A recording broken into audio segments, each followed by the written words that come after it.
I'll never forget the shock of bumping into my husband at a friend's baby shower. It seemed Jessica was unaware that Kyle and I were married, let alone that they had a child together. "I envy how happy you two seem," I said awkwardly, feeling like the odd one out in our once close trio. Jessica beamed. Kyle nodded awkwardly. But I knew the truth. I knew Kyle well enough to know he'd say things like pregnancy isn't an illness, so don't be lazy, offering no help to his pregnant wife. The fact that he would cheat on me with our best friend was unforgivable. My resolve was set. I would make Kyle lose everything. My name is Ashley, a beautician in a cozy regional city where I was born and raised. It's not as flashy as downtown, but it's home with a strong sense of community. Kyle and I were high school classmates, known as the couple everyone expected to marry. When people asked about Kyle, I always knew where he was, which led to teasing about being a good future wife. Jessica, another member of our trio, was always dreaming of going abroad, immersed in music and distant aspirations. She excelled academically and eventually studied overseas. After graduation, our contact dwindled to sporadic emails. Meanwhile, I pursued my passion for beauty, attending vocational school, and joining my family's salon. Kyle attended a local university and joined his family's beauty product business, which partnered with my family's salon, fueling gossip about our relationship. Quiet and reserved, Kyle was the opposite of me, yet we somehow clicked. Our relationship evolved naturally from high school, culminating in marriage without a formal proposal. We bought a spacious house and embarked on our new life. When I joyfully announced my pregnancy, expecting Kyle's happiness, his indifference stung. "Oh, is that so? Aren't you happy?" he replied, absorbed in his phone. Disappointed, I faced a tough pregnancy, forced to take early maternity leave due to health issues. Kyle's lack of empathy surfaced as he cited maternity leave regulations and criticized my reduced workload.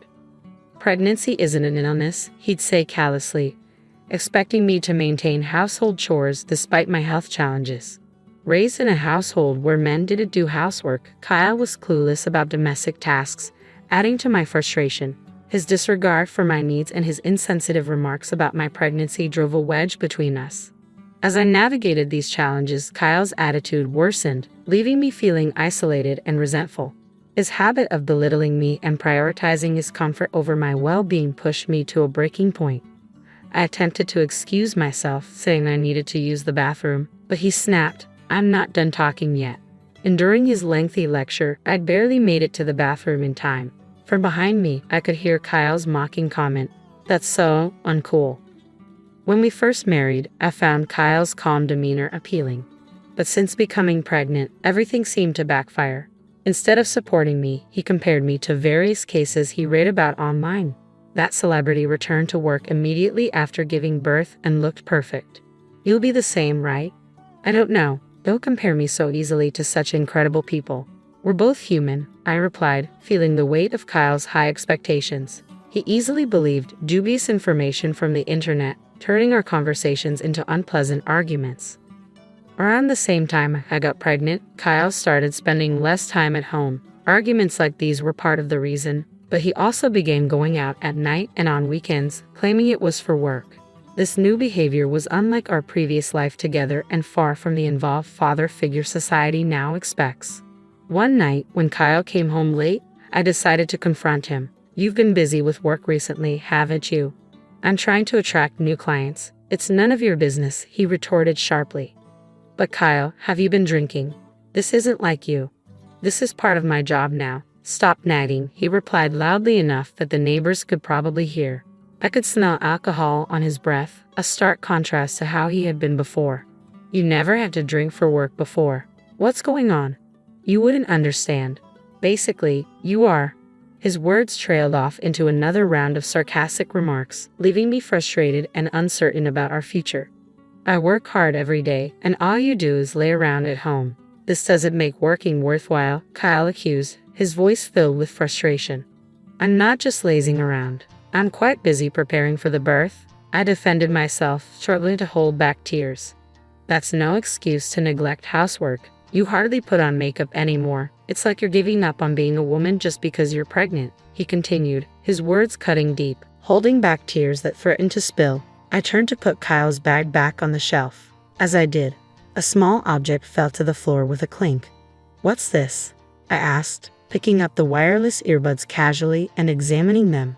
They were small, shaped like earrings in a cute pink color that seemed designed to appeal to women. "Don't you dare touch my bag without permission. That's an invasion of privacy," Kyle snapped sharply.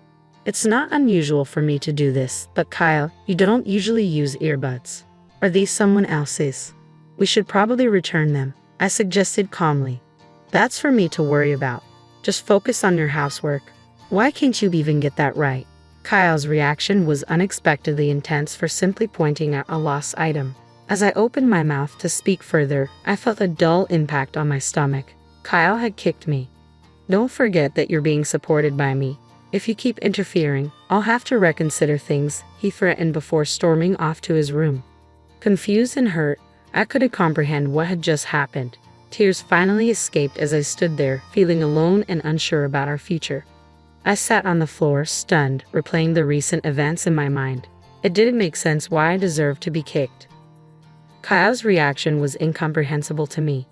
The next day, for safety's sake, I went to the hospital to check on my stomach. I couldn't bring myself to admit that my husband had kicked me, so I lied, saying I had fallen at home. Fortunately, the baby was fine, but the area where I had been kicked was bruised and sore. Amidst this turmoil, some good news arrived. My best friend Jessica had given birth. I knew she had studied abroad and found a job there, but apparently she had returned to the US. I had hoped to bring Kyle along for a reunion of our close trio, but he was away on a business trip. Reluctantly, I went alone to congratulate her. In her bright hospital room, Jessica lay on the bed with a relieved expression. As I entered, she managed to sit up slightly. "It's been so long. Congratulations on the birth," I greeted her. "Thank you. I actually came back to the US about a year ago but couldn't contact you. I'm sorry. I'm just glad the baby was born safely," Jessica replied, looking more polished and mature than during our student days. Beside her pillow lay the same earbuds I had found in Kyle's belongings. She seemed to notice my gaze. "Oh, these? They're my favorite. I lost one the other day, but my boyfriend found it for me." "Really? What's your husband like?" I asked, curious. "We haven't registered our marriage yet. Actually, he is." Her words were interrupted by a knock on the door. To my surprise, Kyle entered the room. I was too shocked to say anything. "Surprise, right? I'm currently dating Kyle," Jessica announced casually, unaware that Kyle and I were married, innocently smiling at me. "Hey, welcome. Long time no see," Kyle greeted, his nonchalant attitude heightening my confusion. "It's a reunion of our close trio. I started seeing Kyle again after returning to the US. We're planning to get married, but we've been busy with paperwork." "I see. Actually, as you can see, I'm pregnant too," I replied calmly, feeling overwhelmed but determined to protect myself and my child. I pondered the best way to handle the situation. "I must protect this child and myself," I reminded myself. "My husband is away on business now. I really wanted to bring him today, but I couldn't," I added, feeling a pang of regret. "That's a shame. I wanted to meet Ashley's husband," Jessica commented. "It really is a pity, but having a husband like yours who accompanies you is definitely better. My boyfriend hardly helps at all." I glared at Kyle discreetly, but he deliberately looked away. "You two look so happy together," Jessica remarked, oblivious to the tension. Only one left out of our close-knit trio, Jessica, Kyle. "I hope you'll always be happy, no matter what," I said, trying to maintain a composed demeanor. Jessica nodded with a beaming smile, while Kyle nodded awkwardly. "Oh, this is for the baby shower. I heard bids are always useful, so I bought some," Jessica said, changing the subject, offering the gift with a warm gesture. "I even got matching ones for my baby. They're cute." "Thank you," Jessica exclaimed happily. "You must be excited for your baby too, Ashley." "Yes, once I have a healthy baby, we should all go out together," I replied warmly. At the mention of all, Kyle's shoulders twitched. I pretended not to notice and smiled brightly. "By the way, can we take a photo?" Jessica asked suddenly. She held the baby and Kyle stood next to her. I forced a smile and agreed. After the photo, I excused myself from the hospital room. Before I knew it, my breathing became ragged and my shoulders heaved. Beyond the door, I could hear Jessica's excited voice and Kyle's low responses. Leaving the hospital, I rushed home. Opening my phone, I contacted a real estate agent immediately. "Hello, I know this is sudden, but I want to sell my house," I explained urgently. "Yes, you can list it right away. I'll complete the paperwork quickly. Also, could you recommend a moving company? I asked, arranging everything swiftly through the agent's connections. Next, I called Kyle's mother. Due to an urgent situation with Kyle, I'm sending some belongings your way. There will be a lot, so please don't be surprised, I informed her, deciding to erase any trace of our shared home. Kyle had mentioned he would be on a business trip until tomorrow, likely planning to stay elsewhere tonight. Though I wanted to send his belongings directly to his parents' house, I hesitated not to shock my mother-in-law. At least informing her was the least I could do. After finalizing these arrangements, I noticed a series of missed calls from Kyle. In fact, he had been trying to reach me continuously since I left the hospital. Ignoring the calls, I calmly drank water. Then a message appeared. Let's talk things over, just the two of us. But what was there to discuss in this state? Moreover, after being kicked in the stomach, my wariness of Kyle had transformed into deep distrust, and I couldn't bear to hear his voice anymore. Immediately upon arriving home, I began packing. I entered Kyle's room and started stuffing his belongings into boxes. Thankfully, it was the off-season for moving, so I signed up for a plan that included packing assistance. The shipping went smoother than expected, and soon, only my belongings remained. My parents came over promptly upon my request, and we completed the move swiftly. While packing Kyle's room, I stumbled upon something unexpected, an incomplete divorce form. It appeared Kyle had already started the process to leave me for Jessica. Seeing an opportunity, I filled in the remaining sections of the form and decided to keep it safe. Just then, my phone rang. It was my mother-in-law.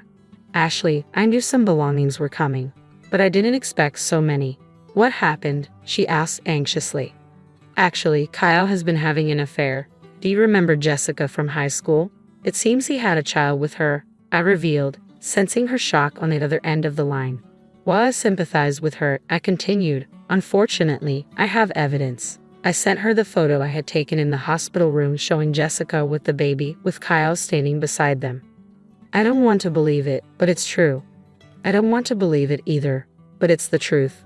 My mother-in-law admitted quietly. I'm going to stay at my parents' house starting tonight, I informed her. After trying unsuccessfully to reach Kyle, my mother-in-law seemed troubled.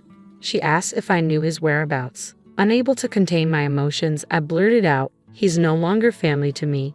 My mother-in-law seemed to understand my decision. That night, I took my belongings and returned to my childhood home, where I slept peacefully in my old room. The next morning, I received a message from Kyle. Hey, the house is empty and there's a for sale sign up. What's going on? He asked. Don't you understand? Your home isn't there anymore. For now, I've sent your things to your parents' house, I replied, firm in my decision to move forward without him. I'm changing the locks tomorrow, so coming back will be pointless, I informed Kyle firmly. What have you done? Let's talk, at least. I suppose we must. I'll come to your parents' house this afternoon. I'll contact your mother myself, Kyle responded urgently. I quickly ended the call and began preparing to go out that afternoon. Soon, all the relevant parties gathered at Kyle's parents' house. Kyle's parents, my parents, Kyle, and myself. My mother-in-law looked particularly pale but bravely started the conversation. Kyle, is it true that you're having an affair with your friend Jessica? She asked directly. An affair? No, Mom, we just started dating late, that's all, Kyle replied, attempting to downplay the situation. I'm not interested in excuses, and there's a child involved too. It seems you're quite compatible, my mother-in-law retorted sharply. The next moment, she shocked us all by punching Kyle. How could you do this? Ashley is pregnant with your child? How can you face her? She cried out in anguish. It was the first time I had seen Kyle's usually calm and sophisticated mother act like this. A trickle of blood ran from Kyle's nose, but he seemed unaware. Ow, what was that for? It's natural for a child to be born to a couple in love. How can you say such a thing? My mother-in-law continued, her voice trembling with emotion. Intervening in the argument, I spoke up. First of all, why did you even start dating Jessica? Kyle hesitated before answering. I ran into her at the station while I was out on sales calls. She had just returned to the US and was busy with her new job. She had a charm that you don't have. That doesn't sound like a reason to start dating. I've actually liked Jessica since high school, but I thought she was out of my league, so I settled for you, Kyle admitted selfishly, leaving me speechless at his blunt honesty. When I met Jessica again and we talked about the past, I realized she didn't think badly of me. There was no reason not to be together, Kyle added, revealing that he had kept his marriage to me a secret from Jessica. He had considered divorcing me when Jessica got pregnant, but around the same time, meeting at Kyle's parents' house, I had become pregnant too. Kyle didn't have the courage to divorce or the resolve to remarry, so things continued as they were. How can you be so selfish? Aren't you ashamed of juggling two women? Jessica and Ashley are completely different, Kyle's mother exclaimed, her anger palpable. Meeting Jessica again made me realize how unsatisfied I was with Ashley. I plan to remarry Jessica and step up as a man, Kyle responded defensively. Don't joke. I'm ashamed to call someone like you my son, his mother retorted angrily. If that's how you feel, we will sever our parent-child relationship. You're fired from the company too.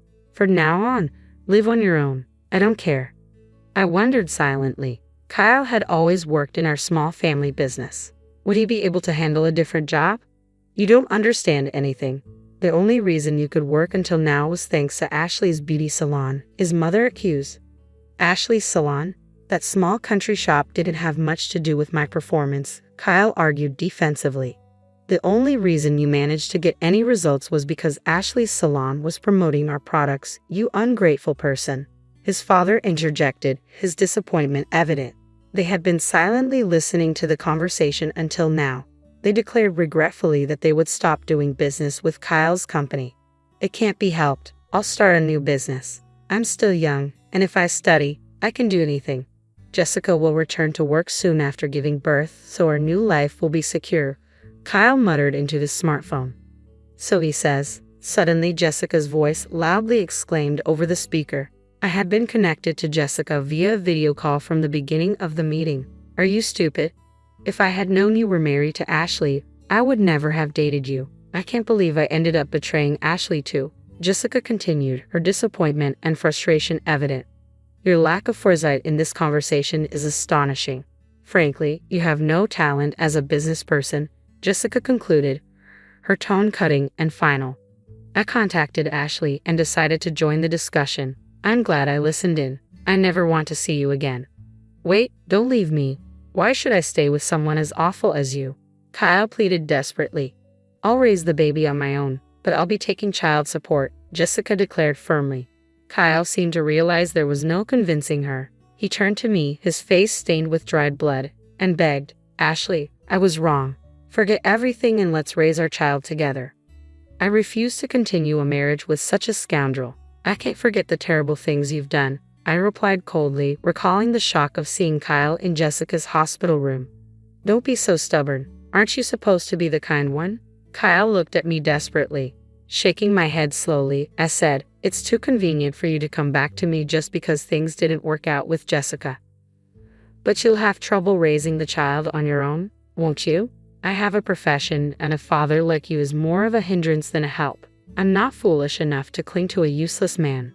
Having already discussed everything with my parents, who were fully supportive and had connections through their business, I presented the divorce papers I had found in Kyle's drawer. As you can see, I've prepared the divorce papers. All that's left is to submit them. Let's quickly settle the property division and child support. Wait, I have to pay Jessica, and now you too. Kyle's face fell as reality set in. Of course, I'm still your wife after all. But don't think you can neglect Jessica either. We have lawyers ready, I replied firmly. Kyle buried his face in his hands. Suddenly, I felt an unfamiliar pain in my abdomen. Ow, it hurts. At that moment, I realized I was going into labor. The meeting adjourned abruptly, and my parents rushed me to the hospital. Exhausted from the emotional turmoil of the meeting and childbirth, I collapsed into bed and slept deeply. Even when the nurses woke me, I was hardly aware. After being discharged, I returned to my parents' house with my baby. My mother, a discreet beautician, spread the word about Kyle's actions among her clients, primarily housewives. Her few words quickly spread throughout the town. Meanwhile, Kyle attempted to start an online sales company, underestimating the power of personal connections and relying on the internet. However, his abilities fell short compared to the strength of word of mouth. Unable to secure bank funding due to the rumors, his business failed to launch. Another blow came from Jessica, who had recorded the entire confrontation via video call. She edited Kyle's self-centered behavior into a short video and shared it with our high school classmates. As a result, Kyle lost all his friends and any remaining support. Left to fend for himself, Kyle was kicked out of his parents' house and ended up living in an internet cafe, depleting his savings. Struggling to find work and housing as an unemployed man with no fixed address, he eventually moved to a distant area. Kyle managed to find day labor but struggled with unfamiliar physical work. There was no mercy for him. I warned him that missing even one child support payment would lead to legal action for assaulting me while pregnant. The photos I took of my injuries and the medical records from the hospital visit would be substantial evidence. Submitting the divorce papers, I became a single mother almost simultaneously with giving birth. But I was not alone. I found a larger apartment and decided to live with Jessica. The four of us, Jessica, me, and our babies, started a new life together. The children get along like siblings, and Jessica and I, always best friends, grew even closer. With Kyle out of the picture, we supported each other with childcare, making work and personal time manageable. We're planning to make our public debut together when the kids are a bit older. For now, we're enjoying this comfortable life. Hey, why don't you come to Mom's funeral, sis? What? I never thought you were such a terrible person. I was caught off guard as my younger brother's words pierced through the phone line. His tearful voice held no hint of deceit. James, Mom passed away 5 years ago, you know. My name is Jessica, I reminded him gently. I'm a 30-year-old office worker dating a man named Robert. We're starting to get serious, and he's eager to meet my parents. But there's a weight of guilt pressing on me. Both my parents have passed away, having divorced years ago amidst irreconcilable differences. I was just 16 then. After the divorce, I lived with my father, who cared for me deeply. He supported my piano lessons and studies, and I took on household chores in return. Cooking dinner, making rice balls, anything to see his smile of approval. Then came college, where I excelled, much to my father's pride. He encouraged me to visit my mother, who lived with my younger brother James. Big sister Jessica, long time no see. We shared brief moments of joy during those visits. But after my mother remarried, things changed. My husband-to-be wanted me to focus on our life together, which strained my relationship with my previous family. Though I wished them happiness, conflicting emotions swirled within me as I navigated this new chapter of my life. But I don't want to lose the opportunity to see my brother. Can't we just reduce the frequency of our meetings? I'm sorry, but James is entering adolescence and I don't want to confuse him too much. I see, but once we get used to our new life, I'm sure my husband will let us meet. Yeah, I understand. I wasn't entirely convinced, but I didn't want to protest and risk damaging my mother and brother's relationship with their new family. So, I decided to endure it. Years passed. I finished college and landed a job. Yet during that time, I couldn't see my brother or mother. 4 years had gone by, and I couldn't help but wonder why they couldn't spare even a moment to meet me. Perhaps they were leading such fulfilling lives that they no longer needed me. My brother, who was just 11 when we last met, was now 15. I wanted to offer him some encouragement as he prepared for private high school entrance exams. With that thought in mind, I mustered the courage to call my mother. To my surprise, an unfamiliar man answered the phone. Hello, who is this? Isn't this my mother's number? Are you Jessica by any chance? Yes, I am. I'm David, the man who remarried your mother. She's busy right now, so I answered the phone. Oh, I see. Well, it's been 4 years since I last saw them, and I was thinking I'd like to see my brother and mother soon. Really? You haven't seen them? No, I haven't seen them at all. I see. Maybe your mother doesn't want to see you. What? Actually, when I mentioned your name just now, my wife didn't react at all. Is James not around? I at least want my brother to respond to my call. I was thinking that, but James is right next to me. He's just playing a game and not reacting at all. It seems like they've both forgotten about you and adapted to their current lives. They're both living happily, so could you please leave them alone? I'm gonna hang up now, David stated before ending the call. I was left so stunned that I couldn't move for a while after the conversation ended. The thought that my brother and mother might have forgotten about me and were living their lives without me was too much to bear. Seeking solace, I turned to my father for advice. That's strange. Those two love you, Jessica, he reassured me. He tried to reach out to my mother, but her response was firm. Please don't call again. In the end, we couldn't meet or even speak to my mother and brother. Life carried on, and I became increasingly occupied with work. Still, they lingered in the back of my mind. Then, about 3 years after that distressing phone call, I received devastating news. What? Mom? It was a notification informing me that my mother had died in a traffic accident. Rushing to the hospital, I was led to the room where her lifeless body lay. Her peaceful expression made it seem as if she were merely sleeping with her eyes closed. I never imagined I'd see her again like this. Sis, a voice broke through my mourning. James. As I grieved my mother's passing, my brother entered the room. It had been 7 long years since I last saw him, and he had grown into a completely different person. Why didn't you come to see us? He questioned, his tone filled with hurt. Did you start hating me and Mom? Wait a minute, I interjected. It was your stepfather, David, who told me not to see you. Dad would never say something like that, James rebutted firmly. Dad's an amazing person, and I look up to him. He wouldn't say something like not meeting with you, sis. What? My brother's trust in our stepfather, David, was evident. They must have developed a strong bond over the past 7 years. Then, a man who seemed to be David arrived. Hi, it's our first time meeting in person, isn't it? He greeted. Hello. David appeared to be in his early 50s with a determined air about him, as if he could accomplish anything. Despite encountering various company employees in my line of work, he struck me as somewhat cunning. I'm really shocked that my wife passed away so suddenly. The funeral will be held soon, so I'd like both you and your father to attend, Jessica, David informed me. Understood. Though my mind was preoccupied, attending my mother's funeral took precedence. My father and I went together to bid her farewell. The funeral proceeded without incident, but a dispute over the inheritance soon arose. Jessica hasn't seen my wife in 7 years, so could you please give up the inheritance? David proposed. What? Wait a minute, I interjected. Wasn't it David who didn't let me see her? Sis, are you still saying that? How many times do I have to explain that Dad would never do that? James countered. No matter how desperately I pleaded, my brother wouldn't believe me. Oh dear, it seems I've become the villain here, David remarked. Dad's not wrong. Sis is just saying weird things, James asserted. Sis, I don't really understand inheritance, but will you give it up? He pressed. What? I should at least receive the minimum inheritance, right?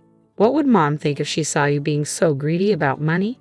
I retorted, feeling as though David treated me as if I were money-grubbing. At this point, my father intervened. Wait a minute, my daughter is only claiming her rightful share. Stop making such accusations. Thanks to my father's words, David fell silent. No matter what you say, I'll make sure my daughter gets at least the minimum inheritance. What's this? Are you and Sis conspiring to make things difficult for us? David challenged. That's not the case. This is just a claim of rights, my father clarified. The discussion grew heated, and in the end, I received only the minimum inheritance, but it created a divide between my brother and me. My antagonistic relationship with David, my brother's trusted stepfather, caused this rupture. Finally reconnecting with my brother after so long, only to be met with his disdain, compounded the sadness of losing my mother. As if that weren't enough, more misfortune followed. My father was diagnosed with cancer, given only 1 more year to live. It felt like an onslaught of crushing blows, leaving me asking, why is this happening to me? I spiraled into negativity. But my father, noticing my change, gently spoke to me. Jessica, everyone dies someday. It's not something we can control. I've been happy living with you all this time, and I intend to enjoy the time I have left to the fullest. Dad? In the time that remained, we went on trips and did everything he wanted to do. When he passed away, I was left with an unbearable pain from losing both of my beloved parents. Yet my father's last words echoed in my mind. Look forward and enjoy every moment of life. With his words as my guide, I wiped away my tears and chose to move forward. At my father's funeral, my brother arrived, accompanied by David. This presence fueled my brother's aggression towards me, his focus solely on my father's inheritance. Sis, you forcibly took part of Mom's inheritance, so I'm definitely taking Dad's inheritance, he asserted. I didn't want to engage in further conflict or hostility, so I quietly agreed. Yes, of course, I was planning to give it to you anyway. I responded calmly, making arrangements for the inheritance to be transferred to my brother. Since then, I haven't seen or heard from my brother. It felt awkward reaching out to him, and years passed by. Eventually, I met Robert through a friend's introduction. As our relationship progressed towards marriage, I decided to disclose everything to him about the loss of both my parents and the strained relationship with my only sibling, my brother. Despite knowing all this, Robert still wanted to marry me, and I found myself falling in love with him. As our courtship continued smoothly and we received a marriage proposal, I felt like I was on top of the world. But then, in a sudden twist, I received a call from my brother. "Hello, James," I greeted, surprised and elated to hear from him after so long. "What's up?" "Oh, speaking of which, I have something to tell you too." However, before I could say anything, my brother interrupted me with an accusation that left me bewildered. "Sis, why didn't you come to Mom's funeral? I never thought you were such a terrible person," he said, his voice trembling with emotion. "What? I don't think my sister was such a terrible person," I responded, utterly confused by his sudden accusation over the phone. "What's going on? Why are you saying something so nonsensical all of a sudden?" "Nonsensical? Mom's dead, you know?" he retorted, his voice filled with anguish. "Wait, James, calm down," I urged, struggling to make sense of the situation. "How can I calm down? Was this some kind of cruel joke?" he questioned, his voice breaking. "No, it was too harsh for that," I realized, feeling the weight of the truth in my brother's sobbing voice. I took a deep breath, steadying myself before addressing my brother James. "James, Mom died 5 years ago," I began slowly, expecting him to understand.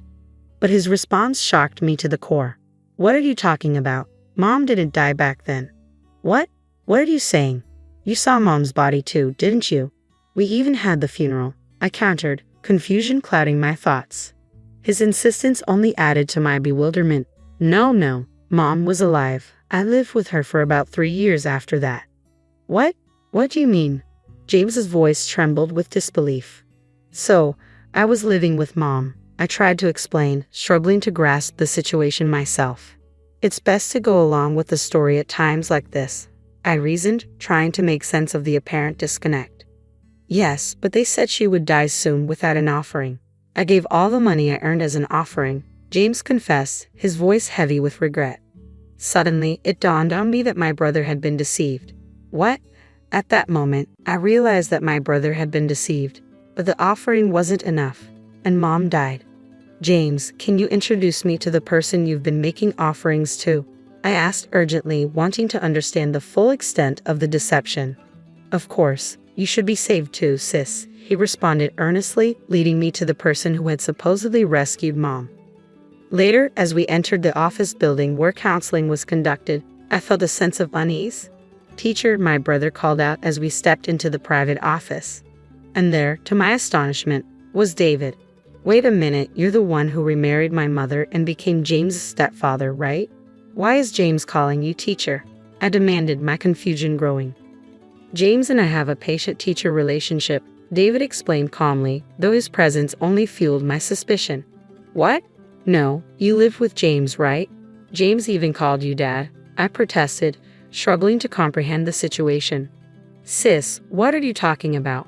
David is a counselor. Dad died 3 years ago, remember?" James interjected, his voice tinged with concern. Wait, David, are you brainwashing James?" I accused, unable to shake off the feeling of dread creeping over me. "What are you talking about? I've just been listening to him. Before that, I was counseling his mother," David clarified, though his explanation did little to alleviate my growing unease. "What? You deceived my mother too?" I accused, feeling a surge of anger and betrayal. "Sis, don't say such terrible things like deceived," James pleaded, his expression torn between confusion and distress. Jessica seems quite confused. "Well, it's understandable. Losing both parents can often lead to mental illness," David interjected, his tone patronizing. "What are you talking about? You've unconsciously put a stopper in your mind to avoid facing reality. You're suppressing the grief of losing your parents," he concluded, his words sending a chill down my spine. "I can help you release it." "Stop it. I'm already looking forward and living my life." "Really? Aren't you just enduring it?" "I'm not enduring anything. It's better not to force yourself. If you do as I say, Your heart will feel much lighter. Really? Really? James became cheerful that way too, so why not entrust yourself to me?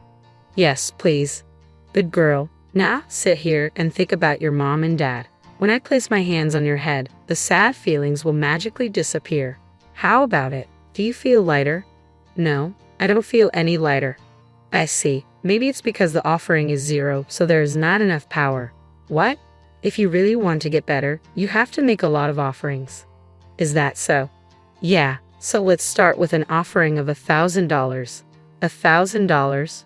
That's still not enough to be completely healed. You need to make more and more offerings. Is that so? James made offerings too, right? Yes, he's been making offerings ever since he graduated from high school and started working. That's how he was able to find his mother and regain happy days. But the offerings stopped at one point, and his mother really died this time. So, he's reflecting on that and increasing his offerings to be saved. I see. I called out towards the entrance. That's how it is, Robert. As I said that, the door to the room opened, and my fiancé, Robert, walked in. Who exactly are you? David asked, with a suspicious look at Robert, who then handed David his business card. I'm a lawyer. I've been listening to your conversation, and it seems you've been brainwashing James and swindling a large sum of money from him. A lawyer? He's also my fiancé, and we're going to sue you and recover the money. As I said that, David momentarily looked flustered, but then snorted and retorted, I thought you'd say something like that. James was saved by me. There's no fact that I deceived him. I was just providing legitimate counseling, right, James? David asked my brother with a triumphant look on his face. My brother glanced at us and then said, I was deceived by you and forced to contribute a large sum of money. You, James. David's eyes widened at my brother's statement. It seems your brother intends to sue you. Wait, this must be some mistake, right, James? I saved you. Are you going to betray me like this? Teacher, I do think that thanks to you, both my mother and I felt relieved many times. But it's also true that you were gradually brainwashing us, right? In fact, I became unable to make sound judgments because of you. You brought a woman who looked like my mother and made me believe that she was actually alive. And then, you instilled fear that she would die if I didn't make offerings. Moreover, you disposed of all the photos of my mother and me without my noticing and replaced them with composite photos of a fake mother. The pictures were so sophisticated and natural that I naturally believed the fake mother was my real mother. And before I knew it, almost all of my salary from the years since I graduated from high school and started working was taken by you. When I met my sister and saw the real photos of my mother, the brainwashing suddenly broke. That's when I decided to sue you, capturing evidence if you actually demanding an exorbitant amount of money. You betrayed me. David exclaimed, stunned by my brother's revelation. Don't mess with me. You're the one who kept swindling money from me and my mother. You brainwashed us, telling us not to meet my sister and even made us lie that you were our stepfather. My mother died without seeing my sister for years. I'll not only get back the money you took from me, but also the money you took from my mother. You've sucked money from us and enjoyed yourself. Now suffer misfortune. My brother angrily confronted David with such intensity that David stumbled back in surprise. Then we'll see you in court, Robert said, and we left the scene. After that, James sued David under Robert's legal representation. David was ordered to pay back the total amount of $300,000 that he had swindled from my brother and mother. Not only was David ordered to pay compensation, but his outrageous fraudulence became known to his previous patients and their families, and he seems to be in serious trouble due to lawsuits and compensation claims from many people. He had been doing as he pleased for so long that he deserved to be punished. I realized that our relationship had been strained because of the brainwashing, and with everything resolved, the resentment between my brother and me disappeared. My brother also attended my wedding with Robert. I hadn't seen my brother for many years because of David, but now I want to fill that gap by regularly meeting and getting along well with my only sibling. My name is Nicole, and I'm a 34-year-old hairdresser. I've been honing my skills as the chief stylist at the salon owned by my husband Michael, who's just a few years older than me. Our story began through a mutual connection, and I was instantly drawn to Michael's warm and approachable demeanor. 4 years ago, we sealed our bond in marriage. However, there's a significant player in our lives. My husband's mother, Victoria. Divorced during Michael's junior high years, she proudly raised him single-handedly. While I admire her strength, Victoria's unwavering belief in her authority over Michael's life can be suffocating.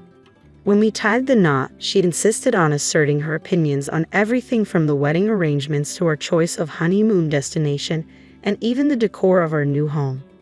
I had my own dreams for our special moments like the wedding ceremony and honeymoon, not to mention our future abroad. Yet whenever I dared to voice my desires, Victoria swiftly shut them down. Even Michael's attempts to mediate were met with her firm assertion of dominance, often accompanied by the reminder of her role as his mother. It's like tossing pearls before swine, as the saying goes. You don't need such an extravagant wedding dress. Honestly, if you're behaving like this now, I shudder to think about our future together. What kind of upbringing did your parents give you? With those words, she not only dismissed my preferences, but also insulted my parents. It left me anxious about what lay ahead. My parents, ever the voice of reason, suggested, take a moment to reconsider. I'm deeply sorry for my mother's intrusion. Her behavior was uncalled for, but I am committed to building a happy family with Nicole. I'll do whatever it takes. Please will you bless our union? Michael's apology was sincere, and in that moment, both my parents and I felt assured that he would stand by me in the years to come, and so we decided to proceed with the marriage. From the wedding ceremony to our new home, every decision was dictated by my mother-in-law's preferences. At home, my own mother advised, sometimes it's best to concede now for a better future. I understand you're trying to maintain harmony with your mother-in-law, but by yielding now, you're actually positioning yourself to collect on her debt in the future, leveraging her advice. Reluctantly, I acquiesced, but now, 4 years later, I rue that decision more deeply than the ocean and loftier than the mountains. Michael, can we discuss something about work? I have a junior chamber meeting tonight. Yesterday was a shopping district gathering, and today's another meeting. Last week was filled with dinners and social events. When do we have time to sit down and talk? Isn't every event part of your business? I'm not criticizing. You sound like you're complaining. Now that we have 3 stores, it's only logical that we discuss various aspects of management, isn't it? I have entrusted everything regarding the stores to you, Nicole. Your one commendable trait, without any formal education or prestigious family background, is your talent as a hairdresser. Thus, it's only natural for you to focus on boosting sales, right? So why do you act like you need my input?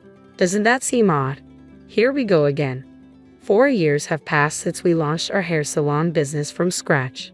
With the successful opening of our 3rd store and plans for a 4th by year-end, it's a significant milestone. However, as our business expands and Michael garners praise as a young entrepreneur, he increasingly regards me with disdain. I can handle him commenting on my education and background, but his constant belittling, criticizing everything from my appearance to my fashion sense, and even comparing me to rival stylists is just too much. What's worse, if I have to postpone a task he's asked for or don't respond to his messages right away, he gives me the silent treatment.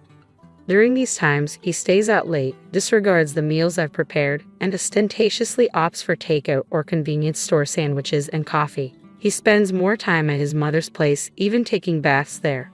At first, I didn't know how to break through his silence. I kept cooking and preparing everything as if he would come home hungry and tired, even though I knew he wouldn't. I'd stay up late, anxiously waiting for him to return, uncertain of when he'd be back. Meanwhile, my mother-in-law would launch her verbal attacks.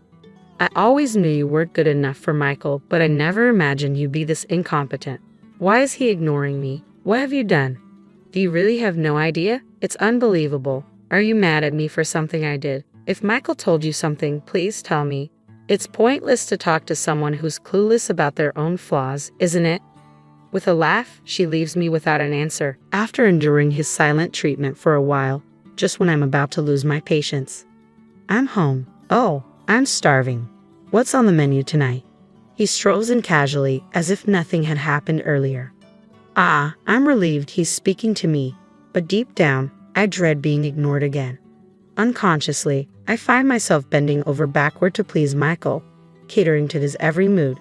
It wasn't until Rebecca, a new stylist who joined the company this spring, pointed it out to me one day that I realized the extent of it all.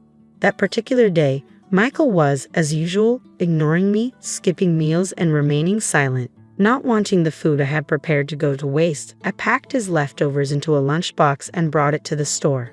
While I was eating it for lunch, Rebecca approached me. "Hey, Nicole, did you make that lunchbox yourself?" Yeah. It's just some leftovers from yesterday, though. I don't mean to pry into personal matters, especially as a newcomer, but do you realize that Michael seems to be controlling you?" "What do you mean by control? What are you getting at?" "I might be overstepping, but isn't Michael completely ignoring you right now?" "Yeah, he is."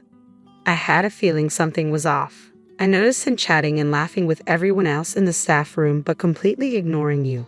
And that incident where he rudely brushed off your hand when nobody was looking, it was clear as day. And then there's that lunchbox, filled with just grilled mackerel and meat and potatoes.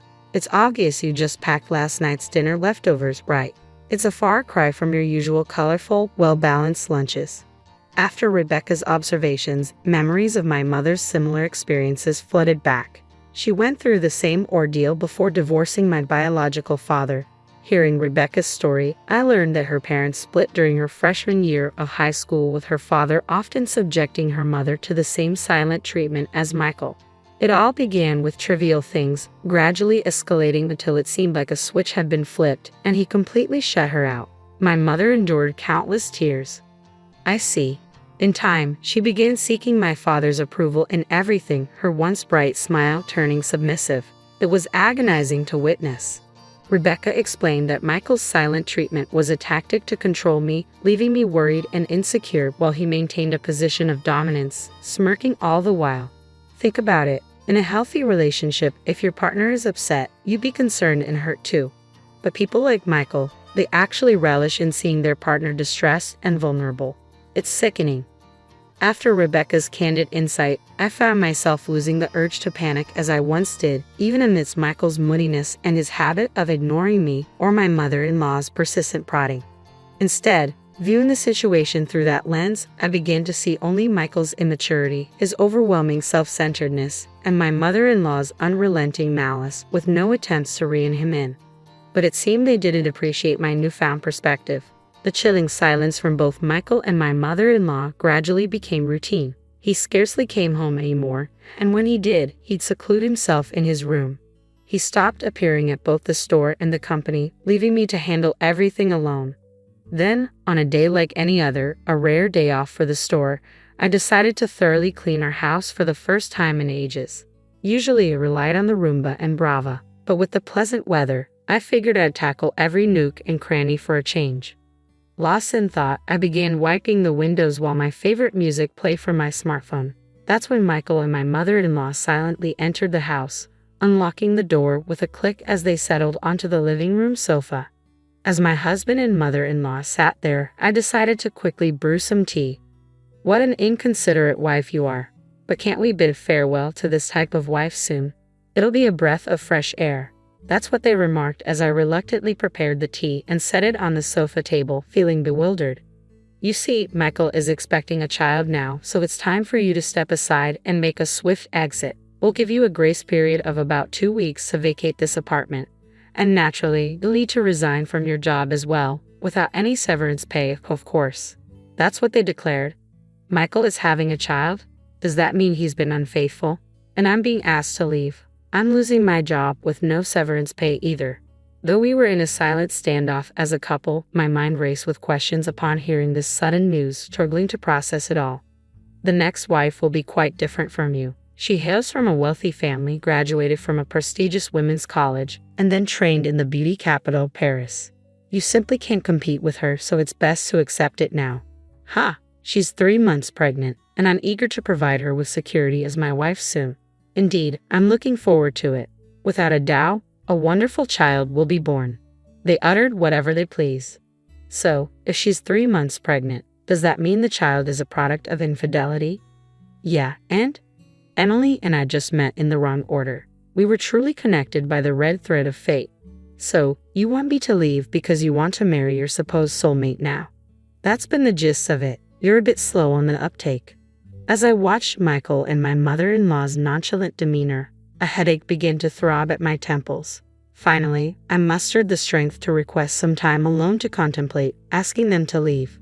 It seems it takes time to grasp things with a scattered mind like yours. We understand, they replied before retreating to my mother-in-law's quarters. Left alone, I found myself unable to resume cleaning and instead sank onto the floor. Yet amidst the dimness, I noticed my smartphone's screen illuminating with an incoming call. It was from Rebecca. Rebecca? Oh, Nicole, are you at home right now? Yeah, I am.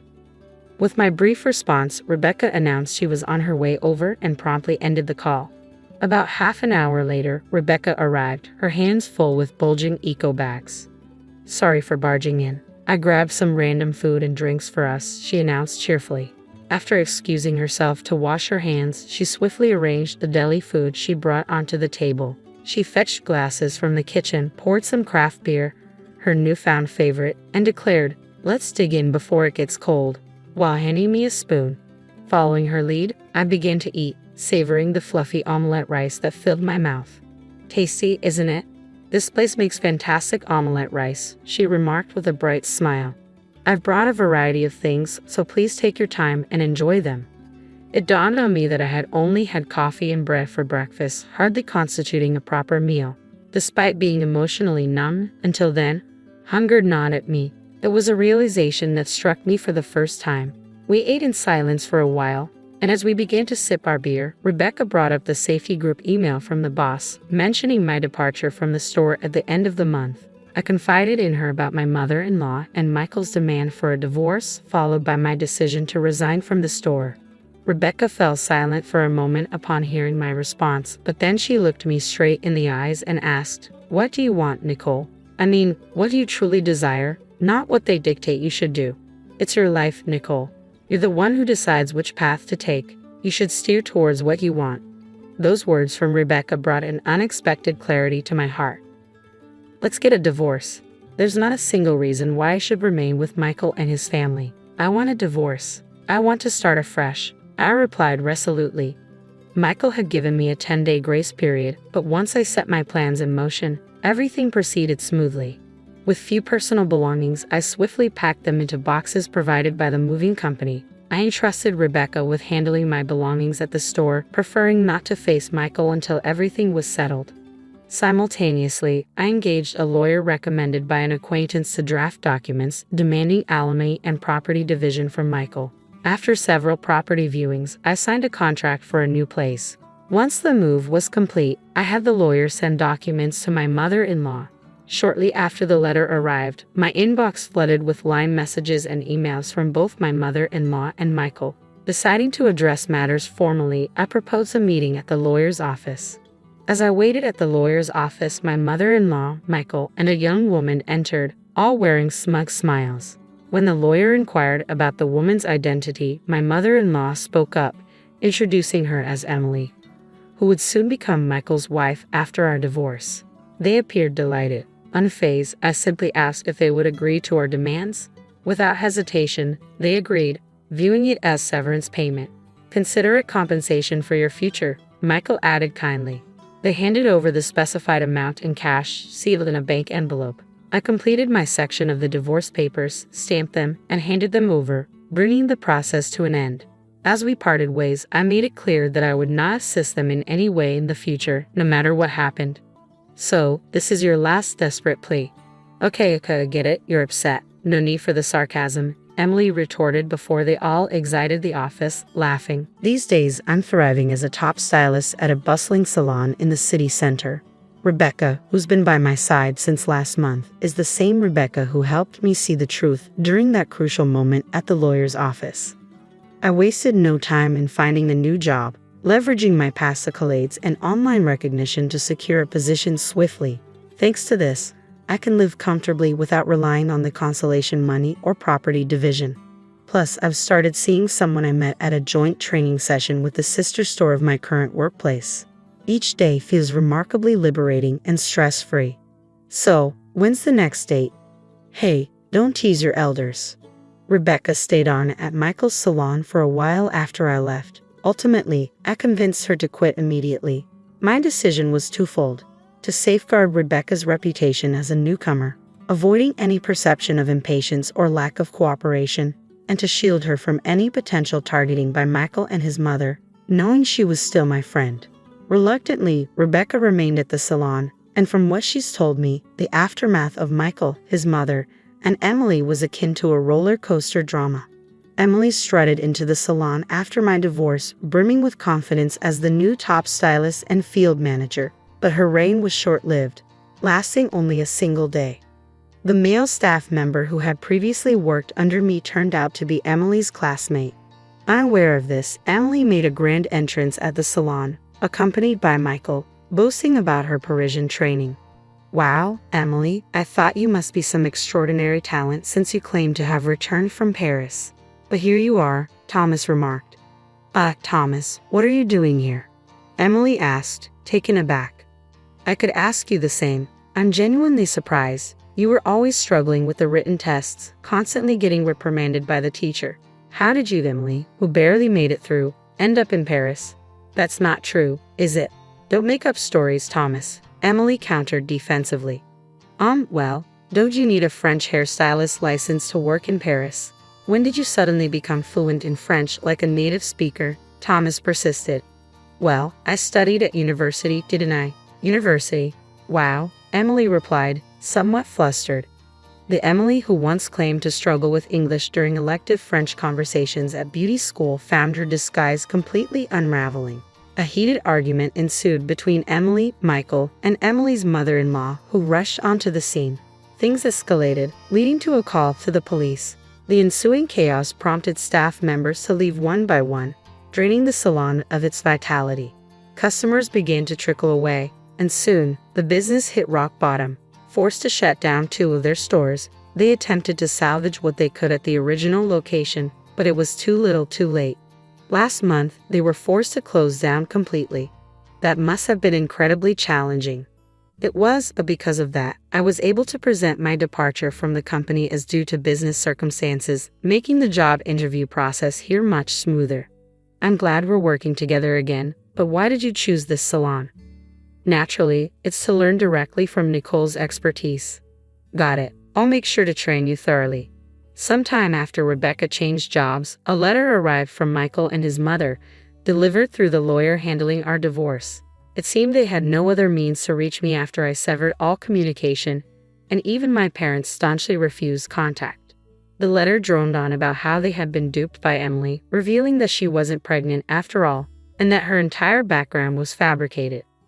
Emily had absconded with everything valuable, leaving Thomas in the lurch shortly after they lost the salon and the apartment they had used as collateral. The letter concluded with a plea for my help, painting me as their only hope in their time of need. After skimming through the letter, I promptly called the lawyer who had passed it on to me. "Please just let them know I'm not interested. There's no need to relay any more messages from them." And so, as Rebecca had assured me before, my life, charted in the direction I desired, was flourishing. I vowed never to allow another man to dictate my fate.